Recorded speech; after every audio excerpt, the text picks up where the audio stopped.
Perjalanan ini sebetulnya adalah perjalanan yang tidak terencana dengan baik.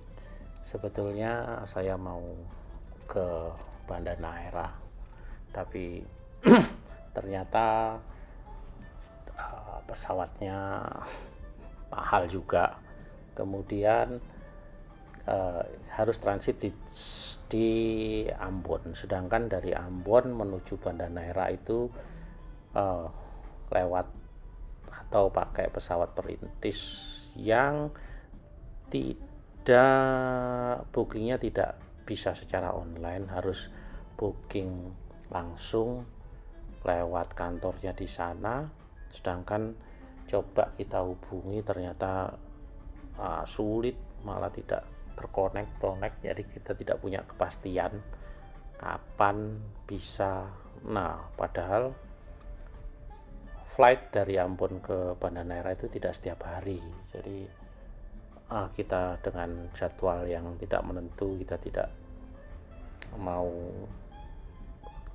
gambling untuk melakukan perjalanan itu. Jadi ya mungkin ini kita explore Jawa Timur, Jawa Tengah, perbatasan lewat jalur tengah. Ini kita mulai dari Nganjuk, Rejoso. Nah, ini adalah hutan antara Nganjuk dan Bojonegoro yang lewat hutan-hutan jati. Ini sebetulnya saya pernah lewat sini, tapi itu tahun 95 ketika ya dengan teman-teman naik berboncengan dari sini, tapi dulu jalannya kecil sekali dan tidak sebagus sekarang. Itu adalah mungkin jalan peninggalan Diandes yang kecil di tengah hutan. Kalau berpapasan harus pelan-pelan, tetapi itu dulu hutannya lebat dan pohon jatinya besar-besar. Saya kira ini pohon jati yang sekian ini sudah tanaman yang baru dari pohon yang dulu saya lihat besar-besar itu sudah ditebang sebagai hutan produksi. Jadi ini merupakan ya mungkin anaknya atau cucunya dari pohon-pohon besar dulu. Malah dulu saya yang agak miris karena saya dulu perjalanan ini sore agak malam menuju malam, sampai pernah ketemu dengan Blandong atau orang ya bisa dikatakan pencuri kayu jati. Jadi ternyata begitu caranya, ada bapak-bapak satu orang memanggul kayu jati ya seukuran kira-kira 2 meter lebih atau sampai 3 meter gitu.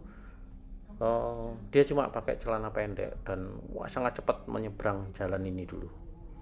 Dia bawa sepertinya kayak kapak itu diselipkan di belakang, dia nyebrang. Jadi saya waktu itu sampai sekamat, ini apa ini?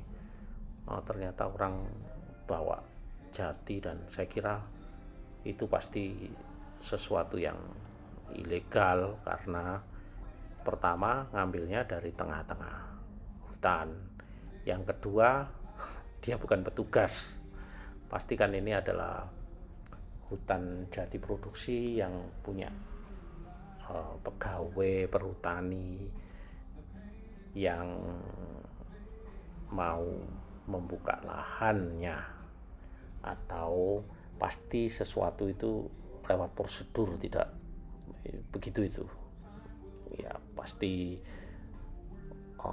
ditebang pada satu kawasan yang luas, kemudian dikumpulkan di deponya, dan ya bla bla bla, tidak mungkin perorangan itu. Tapi itu sesuatu mungkin kadang kita anggap sesuatu kewajaran, penduduk sekitar situ memotong atau mengambil beberapa mungkin untuk keperluan sendiri atau untuk renovasi rumah.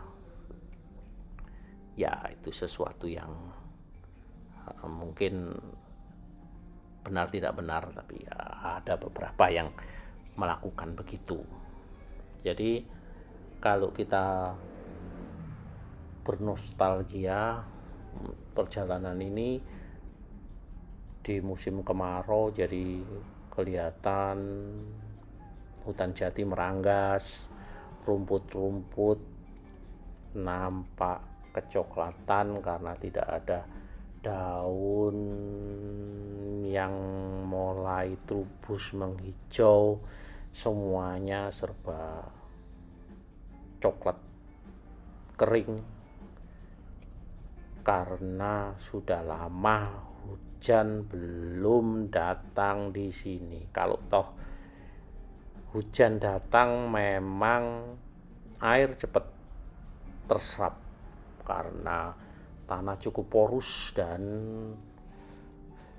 ya sudah merekah-merekah, banyak air hujan yang harus membasahi tanah hutan untuk menumbuhkan segala tumbuhan, menyuburkan jati, membangunkan jati yang tidur pada musim kemarau untuk bertumbuh, membesarkan badannya. Rumput-rumput baru tumbuh trubus di ujung-ujungnya dan membawa bunga bermekaran, nampak indah dipandang